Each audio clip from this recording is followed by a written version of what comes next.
2 years ago, the Department of Defense Secretary Ash Carter announced that all military positions would be open to women. This means women can now serve on the front lines. I'm announcing my decision not to make continued exceptions. That is, to proceed with opening all these remaining occupations and positions to women. There will be no exceptions. This means that as long as they qualify and meet the standards, women will now be able to contribute to our mission in ways they could not before. They'll be allowed to drive tanks, fire mortars, and lead infantry soldiers into combat. They'll be able to serve as Army Rangers and Green Berets, Navy SEALs, Marine Corps Infantry, Air Force parajumpers, and everything else that was previously open only to men. And even more importantly, our military will be better able to harness the skills and perspectives that talented women have to offer.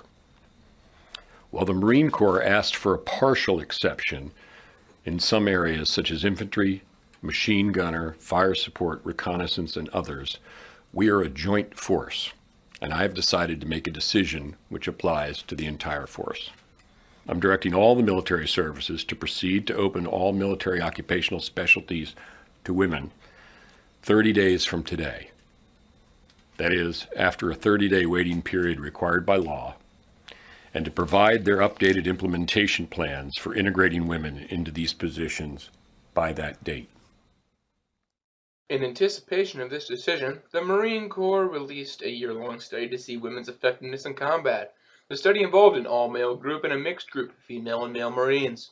They went through the Marine Corps officer infantry training, and the all-male squads outperformed those that included women on 69% of the 136 ground combat tasks that were evaluated during the study.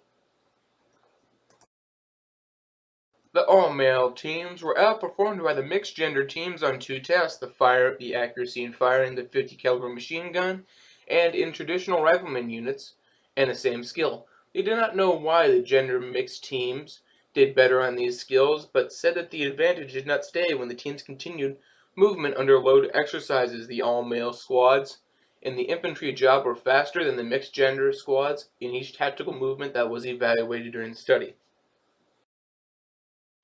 The pronounced differences between the teams were in crews-served weapon teams, those teams that had to carry weapons and ammunition, in addition to their each individual combat loads. The male-only rifleman squads are more accurate than their gender-integrated counterparts on each weapon system, including the M4 carbine, the M27 infantry automatic assault rifle, and the M203 grenade launcher. The male Marines with no formal infantry training outperformed the infantry-trained women on each weapon system at levels ranging from 11 to 16 percentage points.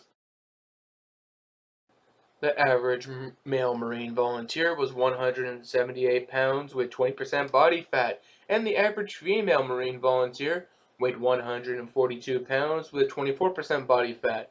In anaerobic power and capacity, female Marines averaged 15% lower than their male counterparts. In anaerobic performance, the top 25% of female performers and the bottom 25% of male performers overlapped.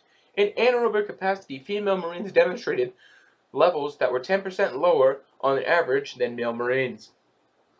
Okay, let's go through the pros and cons of women in combat. We need to treat people more equally. The more likely they are to treat each other equally and improve readiness. Army General Martin Dempsey, chairman of Joint Chiefs of Staff, in 2013. Recruitment and training standards for women can be adjusted to reduce female injury rates. When more technology is being used on the battlefield, women would be more equal to men, with technical expertise and decision-making. Allowing women to serve in every military job is only widening the recruitment pool for candidates. Culture has changed over time, and more traditional fields are no longer male-dominant. Let's talk about one of the biggest cons when it comes to women in the military, and that is pregnancy. It is the fastest way to get out of a deployment. If a female soldier is not married or becomes pregnant in an active war zone, it could be classified as NJP, or non-judicial punishment. For example, there are 8 female soldiers in a company, and that company is given orders to deploy. 3 of those women get pregnant, and those women cannot deploy with their unit that they've trained alongside, thus disrupting unit cohesion. Whether the pregnancy is planned or unplanned, the unit is down 3 soldiers with important jobs. It is common knowledge and practice that in Western cultures women and children are protected first. It is a natural response to protect women and children. Now, you're a man deployed. Do you fight that natural instinct to automatically defend and protect women when everyone is your brothers in arms? Men practice alongside women during combat exercises to treat women just like any other soldier. But while under fire, is that going to be possible? What is a unit being protected the women more than the men? How does that help the unit cohesion? Now let's say you're on patrol in the Middle East. Moreover, you come under direct fire.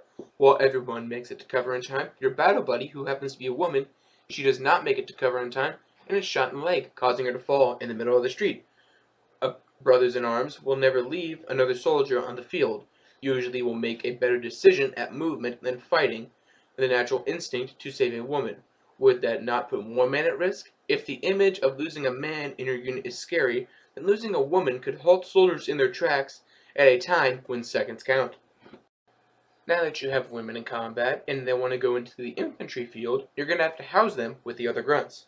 Now, if you house them separately, nobody's going to trust them because infantry is a camaraderie. You have to fight, eat, and sleep together.